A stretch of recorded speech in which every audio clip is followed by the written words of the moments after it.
बंगाल कोई कीचड़ नहीं है। कमल जो है वो कीचड़ में खिलता है और बंगाल जो कीचड़ नहीं है, तो इसलिए आपको बंगाल के अंदर कमल को खिलने से रोकना है। और जिस तरीके से आपके पूर्वजों ने इस बंगाल की भूमि से ईस्ट इंडिया कंपनी को खरीदा था, अब की बार आपको इस बंगाल की भूमि से भाजपा और आरएसएस वाले लोगों को खरीदना है, और वो किसी लाठी और डंडे से नहीं, अपने संवैधानिक अधिकार, अपने वोट के माध्यम से इन लोगों को जवाब देना है। ये देश के लोग देश के अंदर कश्मीर से कन्याकुमारी तक नफरत फैलाते हैं। इनकी औकात नहीं है शिक्षा के नाम पे चुनाव लड़ने की, स्वास्थ्य के नाम पे चुनाव लड़ने की, रोजगार के नाम पे चुनाव लड़ने की। जो चुनाव लड़ते हैं हिंदू और मुस्लिम के नाम की।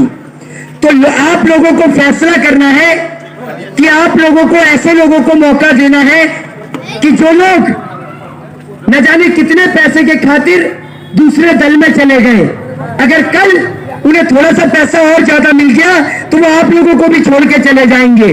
तो आप लोगों को एक ऐसे प्रतिनिधि को चुनना है जो आप लोगों का कल्याण कर सके, और जिसका नाम ही शुरू होता हो कल्याण से, वो तो बंगाल का कल्याण अपने आप ही करेगा। तो आप लोगों को बंगाल के अंदर इस हवाई चप्पल को इतना मजबूत बनाना है कि हवाई चप्पल के आगे सूट बूट वाली सरकार टिक ना सके। एक महिला को, महिला सशक्तिकरण को इतना मजबूत बनाना है कि बंगाल में किसी भी महिला के साथ दुर्व्यवहार न हो सके, क्योंकि कश्मीर से कन्याकुमारी तक एक अकेली एक ऐसी महिला है जिसने कश्मीर नहीं कन्याकुमारी तक पूरी विधानसभा से लेकर संसद तक सभी को हिला के रख रखा है। ये एक अकेली महिला पूरे बंगाल की आवाज है, और आप लोग चाहते हैं कि ये आवाज कायम रहे, ये आवाज गूंजती रहे। तो आप लोगों को हवाई चप्पल को इतना मजबूत करना होगा कि हवाई चप्पल के आगे सूट बूट टिकी ना सके।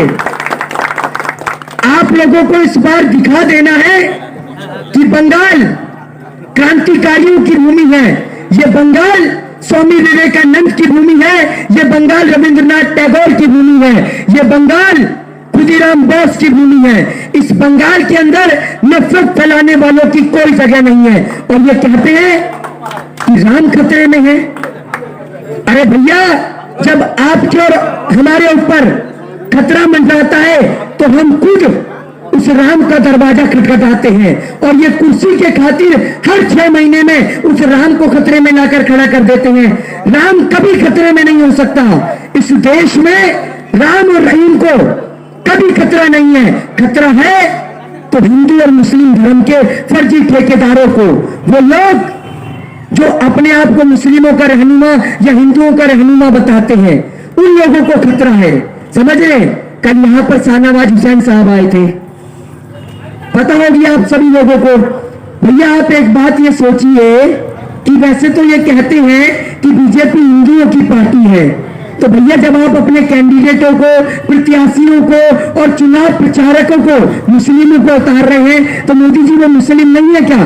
तो मैं आपको बता दूं कि ना ये राम के ना ये रहीम के, ये कुर्सी के पुजारी हैं, और कुर्सी की लगी बीजेपी को बीमारी है। बदला लेगी जनता श्री राम के अपमान का, खागा ये माल राम नाम का।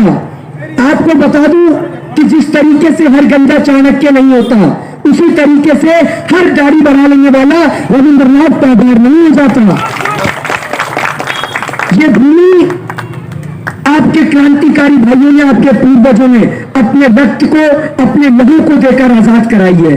तो अगर आप उनके रक्त को, उनके खून को कलंकित होने से बचाना है, तो आपको अब की बार अपने वोट के माध्यम से इस बंगाल के अंदर कमल को खिलने से रोकना होगा।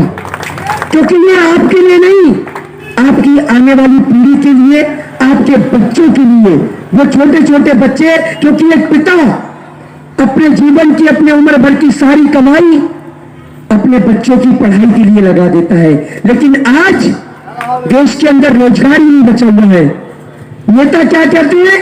चाय बेचिए, पकौड़े तलिए, चौकीदारी करिए, अरे गृह मंत्री का इकलौता बेटा है अमित शाह का, एक बेटा है जय शाह। क्या वो चाय बेचता है, पकौड़े तलता है, चौकीदारी करता है? तो भैया आप हमसे क्यों करें कि चाय बेचिए, पकौड़े तलिए या चौकीदारी करिए? अगर एक पिता अपनी उम्र भर की कमाई लगा के अपने बच्चे को पढ़ाता है तो वही सपना देखता है कि मेरा बेटा लॉयर बने, डॉक्टर बने, इंजीनियर बने, न कि चाय पकौड़े और चौकीदारी करे। तो अगर आपको अपने बच्चों का भविष्य बेहतर करना है तो आपको बंगाल में कमल को खिलने से रोकना होगा, क्योंकि आज 300 से ज्यादा किसान भाई शहीद हो चुके हैं। देश का किसान बॉर्डर पर डटा हुआ है। और आप ये सोचिए कि ये रमजान का पाक महीना होता है, रमजान के महीने में अपने घर की सफाई करते हैं नहीं करते? करते हैं ना। तो अब की बार आपको अपने घर के साथ साथ बंगाल की भी सफाई करनी है, और बंगाल से देश को बांटने वाले लोगों को, बंगाल से हिंदू और मुस्लिम की राजनीति करने वाले लोगों को मुंह तोड़ जवाब देना है कि यह हिंदू और मुस्लिम का देश नहीं, हिंदुस्तानियों का देश है, भारतीयों का देश है। जहां पर अगर दिवाली मनाई जाती है तो यहाँ रमजान भी मनाया जाता है। यहाँ पर अगर मंदिर है तो मस्जिद भी है। अगर यहाँ पर मंदिर से घंटी की आवाज सुनाई देती है तो मस्जिद से अजान की आवाज भी सुनाई देती है। ये खूबसूरती हमारे वतन की है।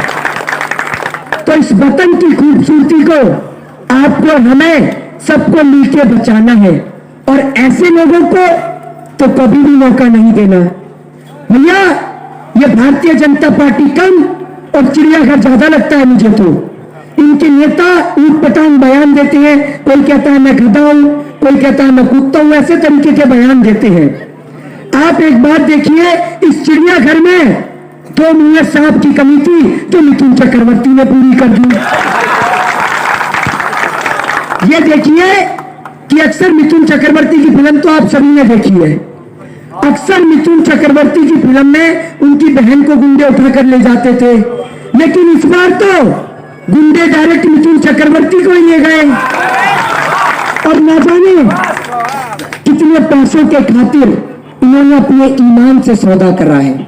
तो हमें फांसी का फंदा चूमना मंजूर है, लेकिन कभी किसी की गुलामी करना मंजूर नहीं। और हमें दर्द इसलिए होता है, हमारा वतन बिकता है, दर्द इसलिए होता है क्योंकि हमारे और आपके पूर्वजों ने इस मिट्टी को आजाद कराने के खातिर अपना लहू बहाया है। और हम इस भूमि पर दोबारा से किसी अंग्रेज को बैठने नहीं देंगे। प्रधानमंत्री मोदी जी बांग्लादेश तक पहुंच गए, बंगाल से बांग्लादेश पहुंच गए, लेकिन जनाब से दिल्ली में रहते रहते किसानों से मुलाकात नहीं करी गई। ये यहाँ पर मेरे बहुत सारे मुस्लिम भाई बैठे हैं। आपको तो पता होगी कि बिरयानी जो है वो हैदराबाद की भी बहुत फेमस है और मुरादाबाद की भी, लेकिन प्रधानमंत्री मोदी जी को पसंद आती है पाकिस्तान की। तो मोदी जी का पाकिस्तान से ये रिश्ता क्या कहलाता है? मोदी जी जरा आप बताएंगे देश को। वो पाकिस्तान जो भारत मां के वीर सपूतों को गोली मारता है, ये उसी पाकिस्तान की बिरयानी खाते हैं और उसी पाकिस्तान को फ्री में कोरोना की वैक्सीन देते हैं। तो ये रिश्ता क्या कहलाता है? मोदी जी जरा बताएंगे आप देश को।